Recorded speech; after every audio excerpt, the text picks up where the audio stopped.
Alors, dans le cadre des petits exercices marqueurs, et là peut-être plus de démonstration, l'idée c'est de travailler sur une mise en rendu d'un véhicule à partir de ce crowbar fait au stylo bille, d'inspiration Porsche on va dire, avec l'esprit de la 911 à l'arrière et 923, 900, non, 924, 928 à l'avant. Alors légèrement corrigé pour la reprise sur layout, donc à la ligne bleue. Corriger les erreurs de construction et quelques erreurs de fonctionnalité.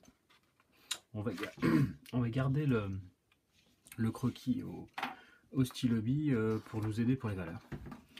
Alors on va travailler concernant les marqueurs avec toute notre gamme de gris, donc à savoir le cool grey 1, le cool grey 2, le cool grey 3, le cool grey 4, le 5 et un noir, ce qui nous permet d'obtenir un éventail de niveau de gris assez conséquent, et on s'autorisera à revenir avec de la pointe fine de type stylo bille, styliste, critérium, gris, une gomme au cas où, et puis peut-être du carbotello blanc pour faire des réaux. Alors c'est parti, on démarre toujours avec les valeurs claires et pour finir avec les valeurs sombres.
Alors cette technique s'apparente plus du coup à du coloriage, à placer les valeurs en respectant les volumes qu'on souhaite faire interpréter.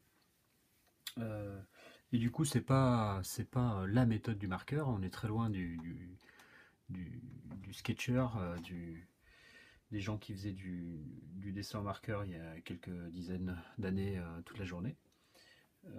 Mais ce qui compte, c'est d'être à l'aise avec ce média et puis de pouvoir se l'approprier, de trouver ses propres techniques. Donc du coup, là, petit à petit, on va essayer de continuer d'accentuer les valeurs, de nuancer aussi les valeurs. Donc on voit que petit à petit, notre volume commence à être présentable. Donc on va continuer dans ces zones pour notamment évoquer davantage le côté concave. On a gardé en réserve donc la partie signalisation arrière qu'on traitera ultérieurement, quelques mises en réserve aussi pour les éventuels reflets ensuite sur les vitres. Et puis voilà, donc il y a des endroits où on n'est pas très précis, mais on verra qu'en réaccentuant le dessin, on va pouvoir rattraper tout ça.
Ouais, voilà à peu près pour une première approche, valeur et puis ajout de techniques sèches. Bon, on pourrait encore continuer de gommer, on pourrait encore continuer de réaccentuer certains endroits, on pourrait éventuellement voir un fond, mais ça on le verra peut-être dans un second temps. On peut aussi continuer d'accentuer localement les contours en essayant de ne pas aller trop loin. Et on peut même s'amuser à faire des contours évolutifs, c'est-à-dire que certaines zones soient plus épaisses que d'autres, ce qui ajoute un peu de dynamisme au dessin d'ensemble. Comme s'il y avait une forme d'ombre portée dans les contours. Dans ce cas-là, on pourrait aussi intervenir avec ce type de stylo, sans aller trop loin, pour conserver quand même un côté réaliste à la proposition. Donc en gros, il y a un côté un peu, un mot que j'utilise souvent, un peu stakhanoviste. Il y a un moment où il faut savoir s'arrêter. Voilà, j'espère que ça vous aidera, et puis en tout cas, n'hésitez pas à partager.